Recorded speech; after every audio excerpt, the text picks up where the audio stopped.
Alright, 2026 has not been the best year for this channel. Even my Monster Hunter videos have underperformed. So let's maybe try and give it a shot in the arm with some PSO. Specifically, PSO Episode 3, Card Revolution. Since it's written as if it's an acronym, I can only assume that CARD stands for Card Acronym Retroactively Determined. And yes, this game is the reason why Blueburst is episodes 1, 2, and 4, because of this spin-off everyone forgets. The main version of PSO that people play on private servers has that weird episode numbering. I wonder how many people get confused by that.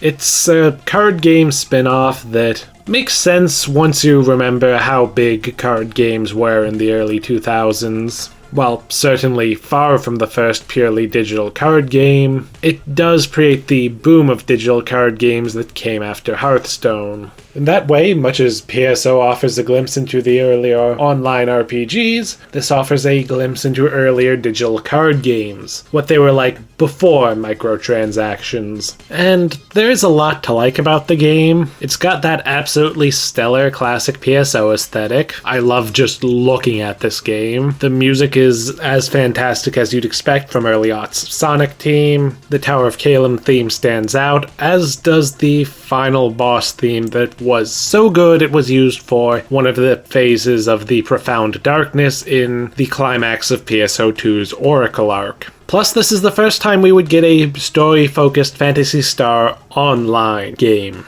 Episodes 1 and 2 did have some story, but it was told in pieces, and you could mostly just ignore it if you wanted to. There is a lot more effort put into characterization and world building this time around. I think that every PSO, except probably NGS honestly, has a genuinely amazing setting, and this one is no different. The game itself, though, well, let's get into it. I will note I will purely be looking at this offline. I know at times private servers did support the game, but I can't imagine there's a huge active community for it, and just couldn't be bothered. Because to be honest, even if I were bothered, it wouldn't be the same without more players, and I would probably mostly be up against long-term veterans with hyper-optimized decks and just way better cards because they've opened far more packs than I have. And one more digression for a personal anecdote. I actually own this game, and it's not some recent acquisition. I got it sometime in the late aughts or early 10s. I wanted a copy of PSO Episode 1 and 2, but even back then Episode 1 and 2 was expensive. I checked some game stores, but the only one I found was selling for around $100, I think more. Meanwhile, I was able to get Episode 3 for less than it launched at on Amazon, and nowadays, just doing some cursory looking, $100 for PSO would be a steal, and Episode 3 definitely isn't below its launch price. This was back when the GameCube wasn't yet retro enough to see the prices skyrocketing, and also at a time before the modern, totally fucked collector's market and the need to turn everything into a financial investment rather than, a thing you own because you want it.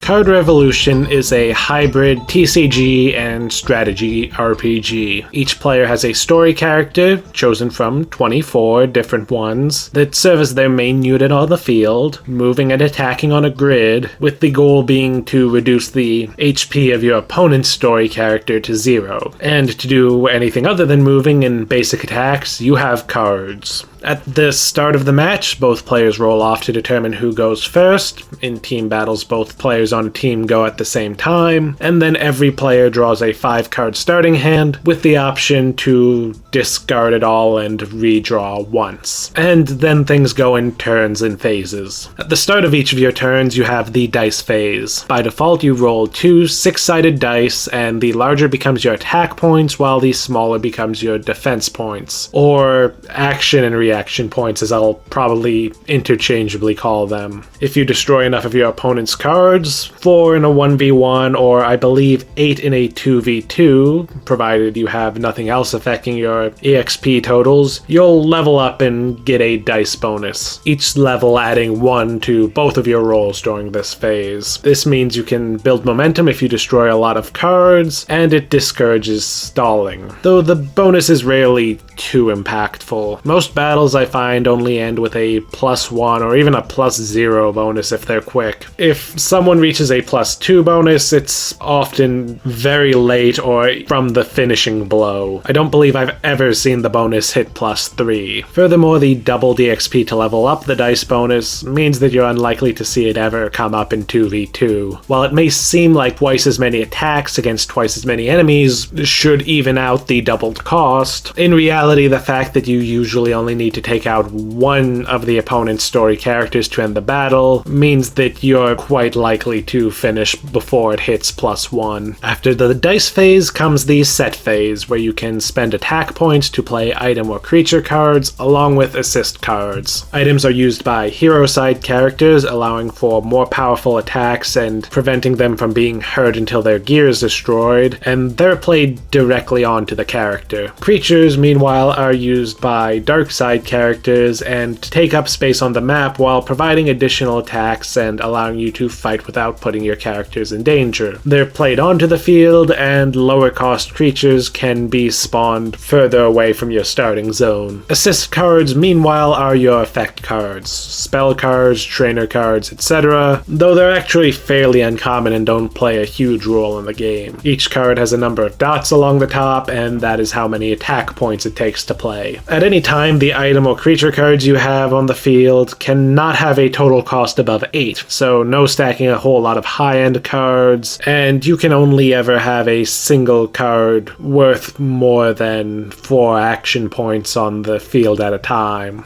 Next comes the move phase, where each character and creature can move up to its move stat, though each space moved takes 1 attack point. Hero characters do have a major advantage here because of this.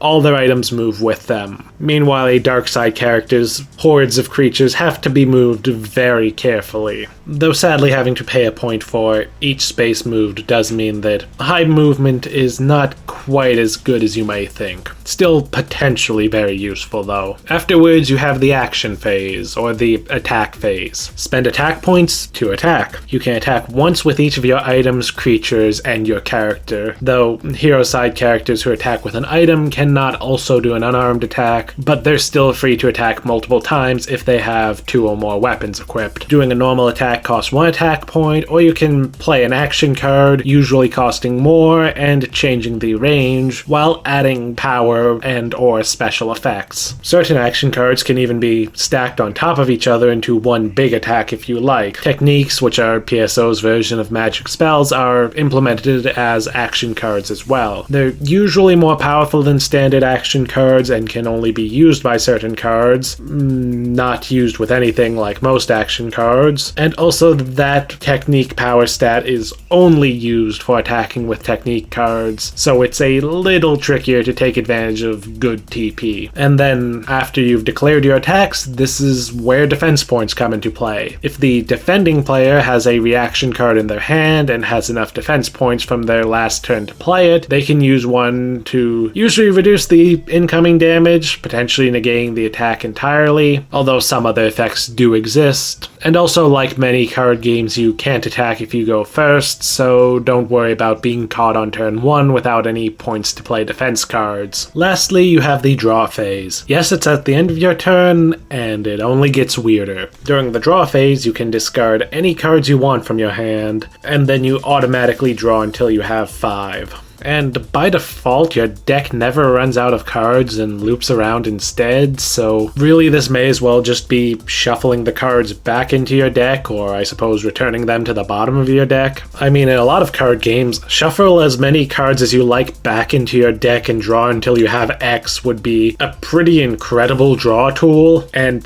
here it's just a mechanic you get to use every single turn. I'm sure if you're better at the game than I am, you can really take this into account with how you play and how you build your deck. Though at the same time, this is also kind of the only draw and search tool. And this does mean that a lot of concepts that exist in most card games just don't apply. There's no such thing as like card advantage or playing efficiently so you use fewer cards than your opponent does. since losing cards doesn't really matter much except for the short-term consequence of having to play something to replace it. You also don't catch a break if you manage to break through your enemy's toughest cards, and you can use the discard cards and draw new one systems as aggressively as you like because you'll just get more. It makes for a very strange game, but it's unique if nothing else. Unfortunately, the execution of all this does struggle a bit. There's a lot of little annoyances, even little things like the fact that you have to queue up your attacks so you can't kill an enemy and then use a single target ranged attack to hit something behind them. You'll queue up your attacks, the single target ranged attack will lock on to the enemy that was in front of you at the start of the action phase, and then once it's killed, that attack will just not go off. And the enemy AI is not great. I've seen an enemy roll 6 action points, play no cards, move directly next to me, and then not attack because their weapon can't attack adjacent to them. Or playing a defense action card when the card you're hitting will be destroyed even with the damage reduction. That one happens a lot, actually. Granted, I think the game would be really frustrating with good AI. It's a game that can often feel a little bit unfair, so having the enemy make dumb mistakes brings things back around to feeling kind of alright in the single player, though the allied AI can be quite infuriating. Sometimes they'll block your path because you can't move through allies like in every other strategy RPG, and you will learn to despise allies that use the Rampage card. It's an action card where the user deals 2 damage to everything within 1 square, including the user, and I have seen the AI frequently use it in situations where it hurts more allied cards than enemy cards. But I think the big issue with the gameplay is that the action point rolls make things just a little too random sometimes, especially when you combine it with the randomness already inherent in a card game that lacks search tools and only has the single once a turn draw tool. Sometimes you just barely get to play while your opponent can throw out a bunch of high power stuff. Rolling 6 attack points means you can set a mid-tier card, move, and make at least 1 attack. A 1 means you can move a single square or do a basic attack if you're already set up, especially if you're still trying to build up a good suite of items or creatures in the early turns. A 1 is basically just a lost turn. Mercifully, the default rules do have a function to keep you from rolling bad repeatedly, and the fact that the higher of your 2 dice always goes into attack points does also help. But still, imagine if any other card game had you roll 2d6 at the start of each turn, and if you roll Snake Eyes, you just lose a turn. It's only a 1 in 36 chance, but that's often enough to be relevant, and it would be instantly the most hated mechanic in any card game ever. There's also sometimes team battles, but I don't feel like they quite live up to their potential. By default rules, the match ends when either player on a team is KO'd, which means there's even more incentive to just focus one down, and as I mentioned earlier, this combined with the increased EXP to gain a dice bonus ends up going too far and making that mechanic much less relevant. And inexplicably, sometimes an assist will trigger and just fuck things up. Sometimes an assist can negate an incoming attack or boost the damage of an outgoing attack.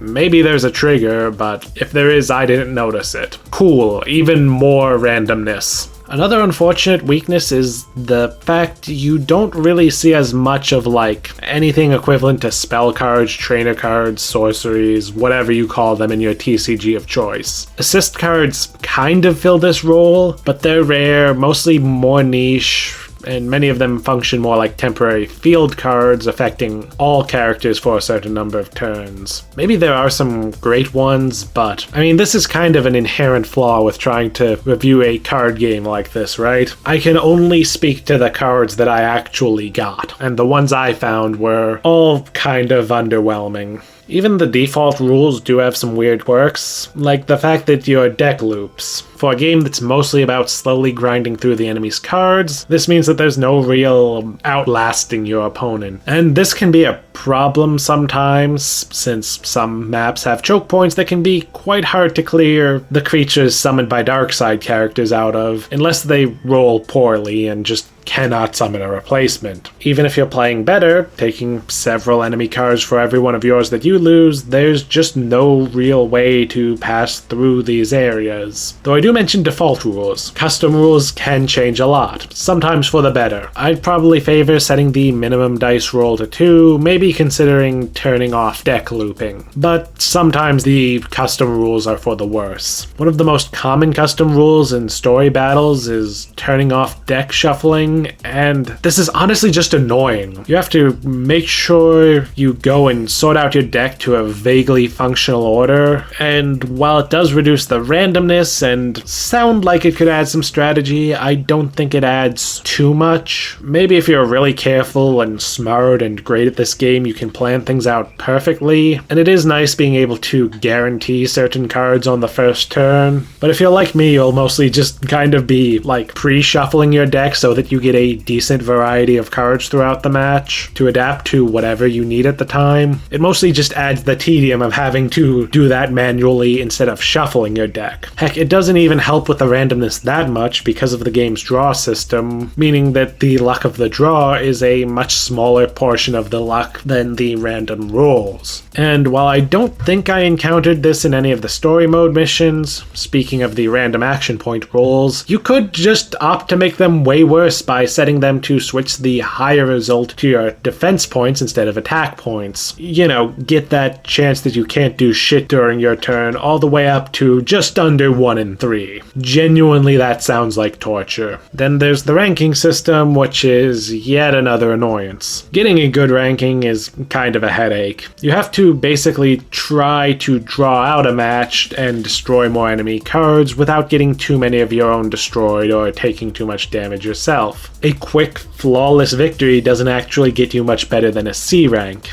You need the enemy to last long enough to set a lot of cards to destroy, but also not lose too many cards or take too much damage. This becomes frustrating when your rank affects the number of cards that you get, and means that having a good, tense match that comes down to the last turn or a quick and decisive win are both worse than slow, drawn-out, inevitable wins. The game isn't bad, but it does have a lot of little annoyances that really add up. If you're the kind of person who does not have the patience for a lot of little annoyances, you probably want to avoid this game. And does honestly just skew a little bit simple at times. Maybe there are more advanced, complicated strategies you can pull out if you have the right cards for them, but in my experience, it was mostly just about slowly grinding through your opponent's cards with little to shake it up in the middle of a battle.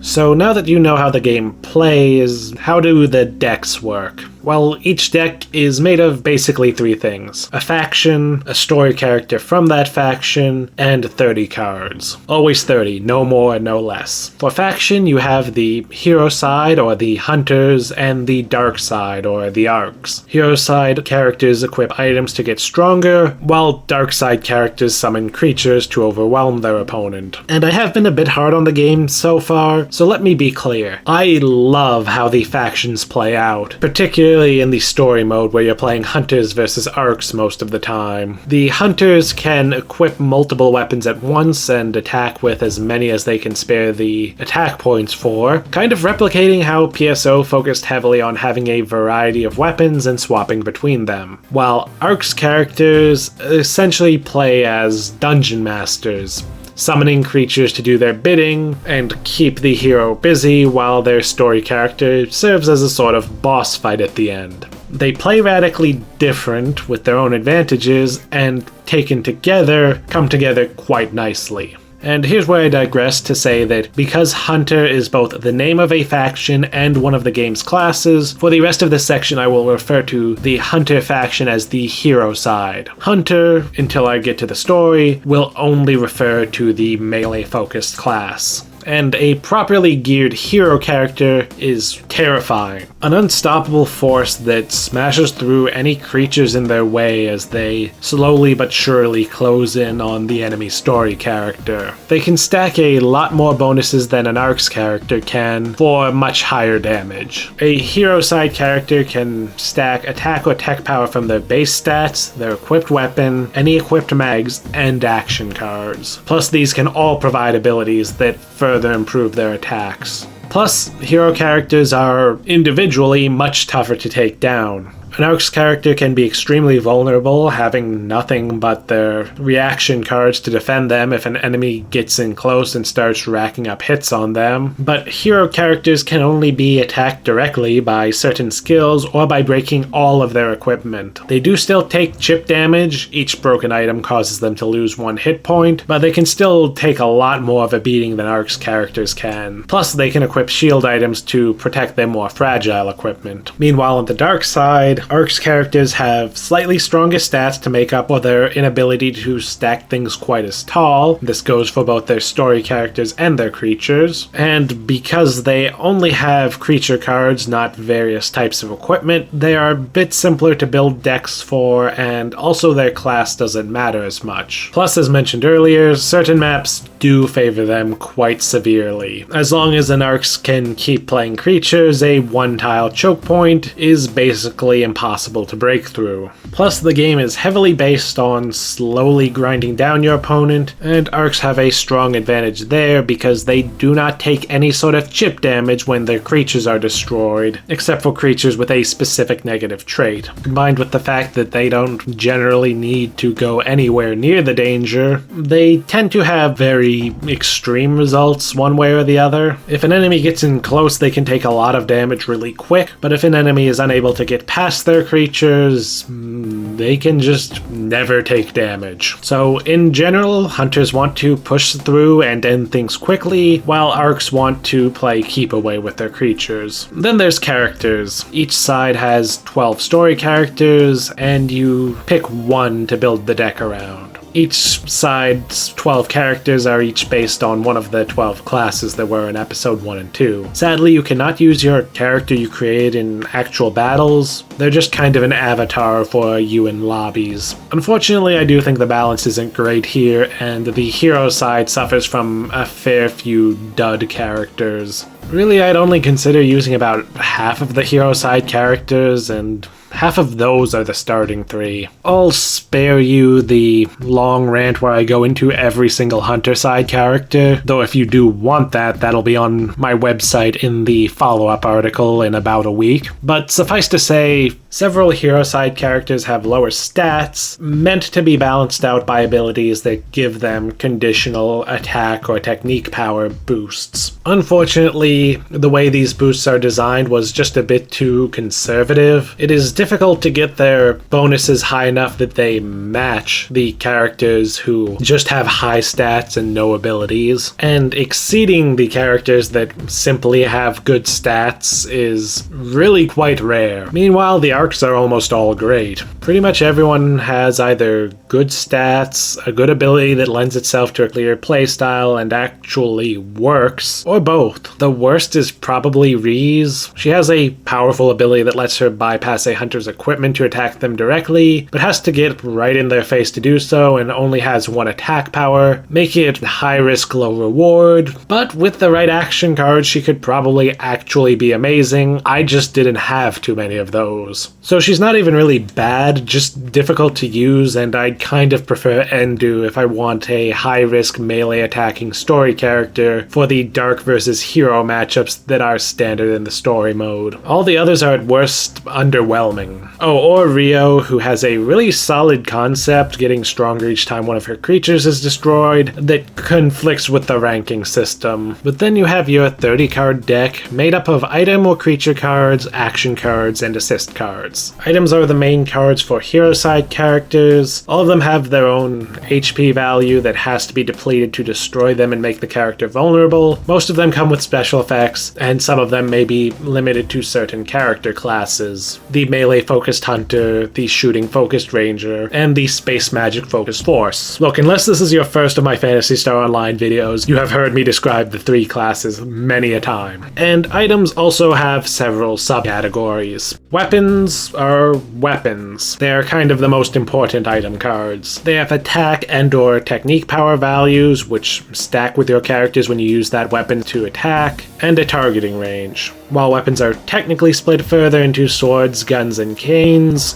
outside of a few rule interactions, there's no hard distinctions to the categories and mostly are just there to give you an idea of what to expect. Swords have the best physical attack and sometimes are exclusive to hunters, guns are weaker but have good range and sometimes are exclusive to rangers, and canes tend to be built for casting techniques and sometimes are exclusive to forces. And as mentioned earlier, you can equip multiple weapons at once and attack with all of them provided you have the attack points. Then you have the 2 categories of defensive items, shields and mags. Shields only have their HP stat, but all share a powerful special ability that prevents attackers from targeting any item a character has equipped that isn't a shield, making them good when paired with fragile gear that you want to keep safe. Meanwhile, mags have attack and/or tech stats like weapons, but they cannot be used to attack on their own. Instead, the stats of your equipped mag, or mags, unlike in regular PSO, you can equip multiple and stack them, are added to your character's stats, and thus improve attacks with all weapons. Even a simple +1 power mag can be very impactful if you equip it along with several weapons and fire off multiple attacks in a turn. Then you have creatures, the main cards for the Arcs characters, and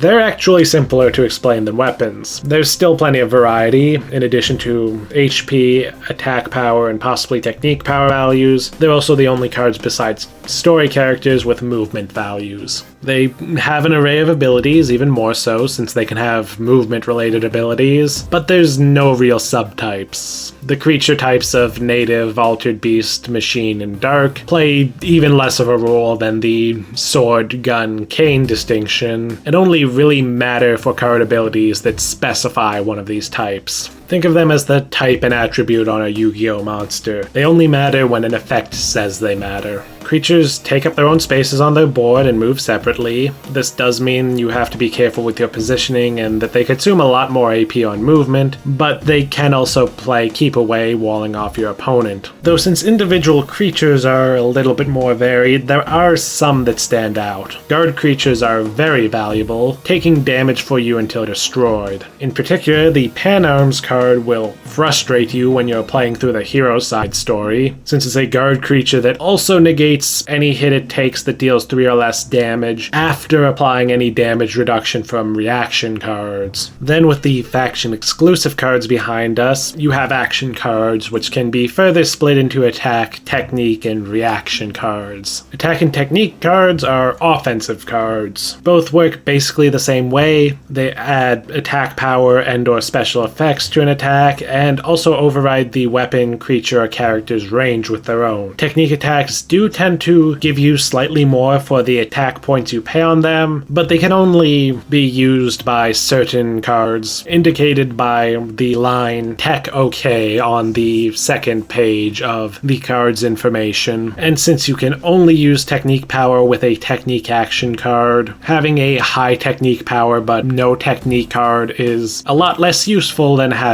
high attack power and no attack action card. Meanwhile, reactions are weirdly the only thing you use defense points for, but they're generally pretty simple. Most of them are used when you're attacked and you take less damage. Some do this via special effects, but I find the straightforward flat reduction ones tend to feel more reliable, especially since they can entirely shut down an incoming attack. Though there are 1 or 2 rare ones that have other effects, but I only had a few of these and you're not going to see them very often. Also, reaction cards are written weird. For whatever reason, reaction cards have their effects listed as plus HP. I would have gone with like a penalty to attack or TP. It's a bit weird, and no, you cannot heal by playing a defense card in excess of the incoming attack. And lastly, there are assist cards, which just feel like a wasted opportunity. They're the most versatile type of card, but they're also the rarest by far. Mostly you'll see ones that stay in effect for a set number of turns and affect everyone equally. There are some that affect just one character instantly, but again, I can't really comment on these because of the inherent randomness of what cards I get in a playthrough. Genuinely, I think that if one category here was going to have cards that I didn't get that would change my opinion on the game for the better, it would be assist cards. But they just don't play a huge part in the game as I experienced it. They're rare for you to get, and the enemies only use a modest number of them. And this feels weird, right? They're your spell, trainer, whatever else cards. Usually, these are some of the most impactful cards. Doubly so in this early era of TCGs, where things like balance hadn't been figured out quite as much, and developers often ran headfirst into extremely simple effects that are incredibly powerful. I think every major TCG had early cards of this category that were just totally OP. Early Pokemon had crazy powerful draw and disruption cards. Early Yu-Gi-Oh! Had powerful spell cards that would be on the ban list for decades, like Pot of Greed and Raigeki. While I know less about Magic the Gathering, I do know of the Black Lotus as that game's infamously too good card. As for how you acquire cards, since I did kind of complain about it a few times, outside of story characters that are unlocked with story progress, you get to choose a pack each battle, and the number of cards you get from it depends on your grade. There's no way to control which cards you get. The game lets you choose from 4 colors of pack, but neither the game nor the manual give any indication if it matters or not, and because of this, the rate of card acquisition is severely undermined by the number of duplicates you're going to get that you can't do anything with. The game does really want you to use a lot of decks, so the lack of generosity with cards hits hard. Sometimes it will want you to use a specific character, while other times missions will have custom rules, with an enemy deck seemingly purpose-built to exploit the rules, forcing you to do the same. Though admittedly sometimes the enemy is using a worthless gimmick deck instead. I like that they do try and push you to dig deeper and use the deck variety that's there, but the slow rate of acquiring new cards just holds things back. Oh, and also apparently there's a chance to pull cards that are just better versions of regular ones. I never did get any of these in my time playing, but that's an idea. Something to reward long time play, I guess. Probably bad for multiplayer balance though, when one player can have cards that are literally better versions of yours just by virtue of having played more. Okay, finally I can be a bit more positive. This was the first time we got a really story-focused PSO game. The story mode consists of a series of fairly standard battles, though some do mix up the rules, interspersed with the occasional comic panel cutscene, and sections back at base between missions where you can talk to the story characters to learn more about them. Sometimes your characters will hint at wanting to be assigned to a certain mission, usually rewarding you if you do so. Episode 3's story is set decades after the original PSO, and borrows a bit from Sonic Adventure 2 by having a hero side and dark side story. The hero story follows the Hunters Guild working for the government, while the dark side story follows the rebellious Arcs. Unless there's some use of it in the classic RPGs, I believe this is actually where the name Arcs used in PSO 2 and NGS comes from, although here it is spelled with a Z, because early 2000s. Let me know if it was used somewhere in classic Phantasy Star. I know both the Hunter and Guardian titles come from classic Phantasy Star, but while the framing hints towards these being the good guys and bad guys, it's misleading, presumably intentionally. After all, PSO always has had a pretty strong punk streak. The people in power are rarely the good guys. At best, you'll get some reasonable authority figures working within an ultimately corrupt system, or maybe a story where you find finally start to see reform and the actually good people taking power only after several major crises. Of course, just because the hunters aren't working for the most noble of causes, this doesn't mean that the arcs are the good guys exactly. Just that it's not black and white. On the hunter's side, the game pretty quickly will disavow you of the notion that you're working for a just cause, because your boss is just a terrible asshole. He's selfish and very much more concerned with climbing the ranks than anything else. And as you gain more and more glimpses of how dysfunctional the Pioneer 2 government is, you'll learn he's not the only one. There's lots of infighting and politicking, seemingly all so blinded by their pursuit of power that they ignore the consequences or any sort of responsibility. Meanwhile, the arcs are initially presented as eco-terrorists of some sort. Granted, very extreme eco-terrorists, given that they're essentially denying the people of Pioneer 2 the ability to live on the planet by preventing development, although it also seems that development has only really started because of certain government interests. After all, they've been in orbit for decades and haven't settled on the planet, but they do oppose the government on account of it being corrupt and, fair. Even back in PSO, it was shown that the Pioneer government is deeply,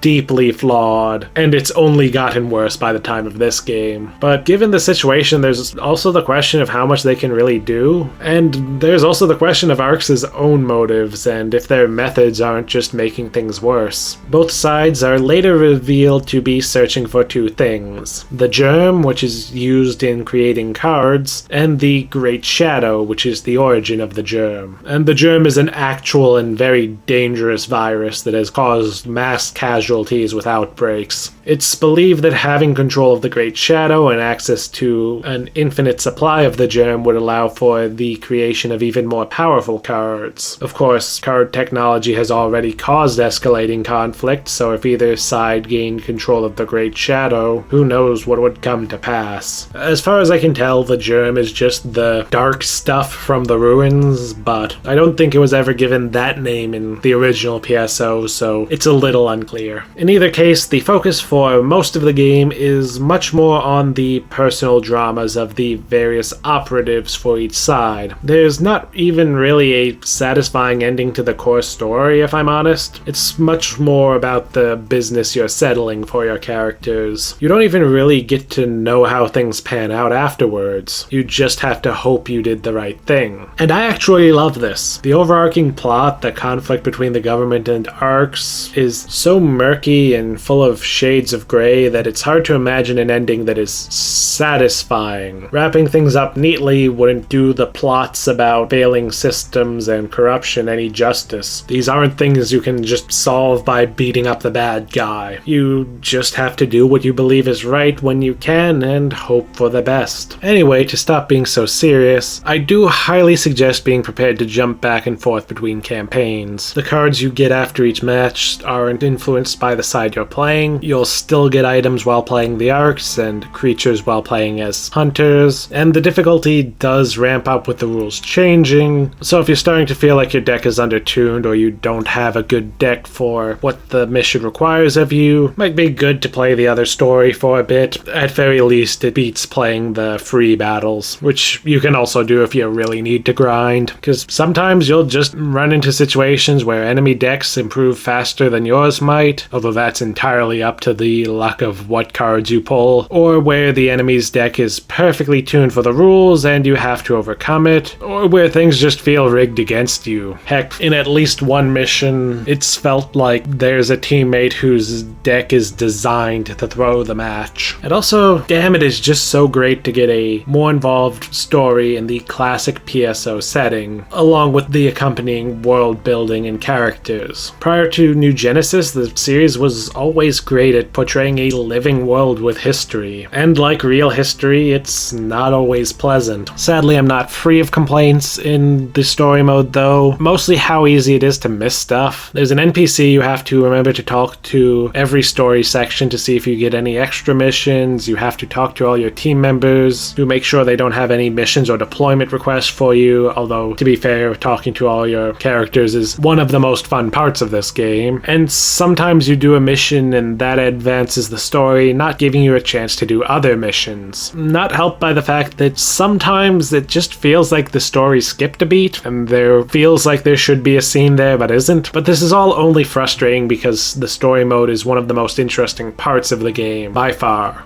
It's kind of similar to what episodes 1 through 3 of PSO2 would do. The episodes with the good stories, in other words, give you a huge ensemble cast whose personal stories are the big focus. You're likely to find yourself invested in someone's story, and it makes the world feel larger and more organic, especially for a multiplayer-focused franchise when there are many characters, each with their own stories.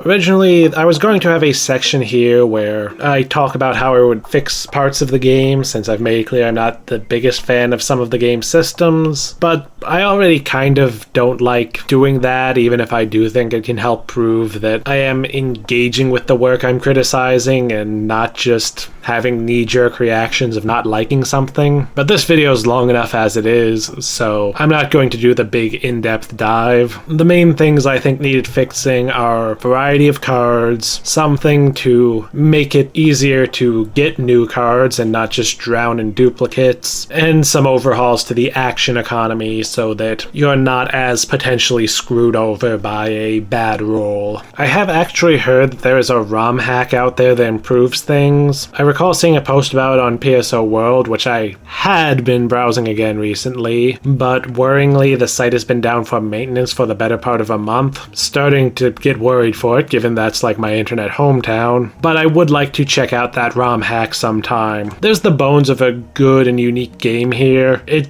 just needs some work.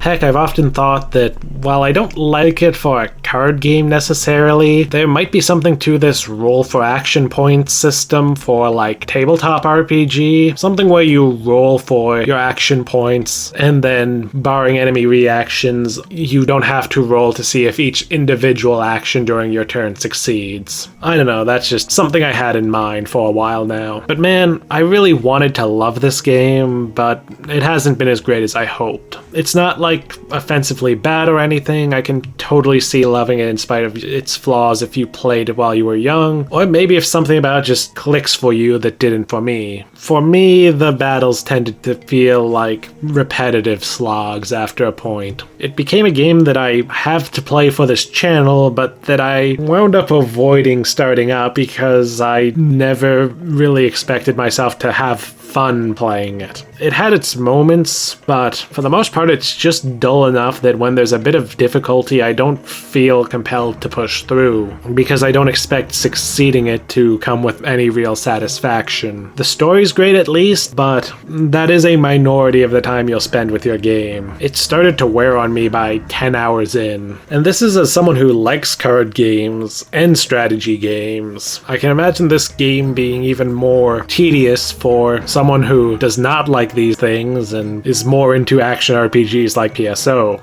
Unfortunately, the game just doesn't quite deliver on the appeals of either. The battles don't have a ton of strategy, and it's mostly about constructing a synergistic deck, with the gameplay being mostly slowly grinding down your opponent and recognizing opportunities. Deck building, meanwhile, is held back by the relatively limited strategy, the rather frustrating card availability, and the lack of more tricky strategic cards you can use to shake up a board state. Plus, other systems somehow manage to make it feel like successfully destroying an opponent's card is nearly meaningless, but at the same time, the combat feels incredibly momentum-based, to the point where battles often feel like a foregone conclusion after a certain point, because of the action point system leading to a rich get richer situation where if you have a good board that holds up, you have to spend fewer points to replace cards in later turns, but if you're doing poorly, you have less action points available because you're busy replacing cards. Plus, and this feels like an underwhelming place to put this, but the game's also just rough and inaccurate in some places. Some cards either don't seem to work right, or the description text is incorrect. The combo ability on the Hidum works fine, but the Migiums doesn't seem to work. Maybe it actually affects TP and the text is wrong. The Pofuli Slime's copy ability also just seems to not actually do anything. Maybe it just doesn't work versus item cards, but that would be terrible since it makes the card borderline worthless in story mode. The story character Rufina has an ability that does work, but the text is wrong. It says that her AP is doubled when using an action card to attack, but it actually doubles the attack bonus from the card itself. Still amazing, but significantly different in how you want to use them. Krayunu's ability heals allied creatures anywhere, not just next to her. I have no idea what Assist Reverse does. It flips over other assist cards but doesn't change their effects. And I can think of at least one typo, though it's kind of hard to explain and point it out. Despite all this, I do think the game had a lot of potential. I mean, it's unique if nothing else, and I don't think any of its problems are unfixable. Even if I did cut the how I would fix them section to make this video not be even longer. If there were a Phantasy Star Universe themed sequel to this, I bet it would have been fucking awesome. But as it stands, I now understand why they didn't draw on this for the Line Strike mode in PSO2 New Genesis. It would have needed a lot of fixing. At least the story is interesting and took a lot of first steps in establishing how some of the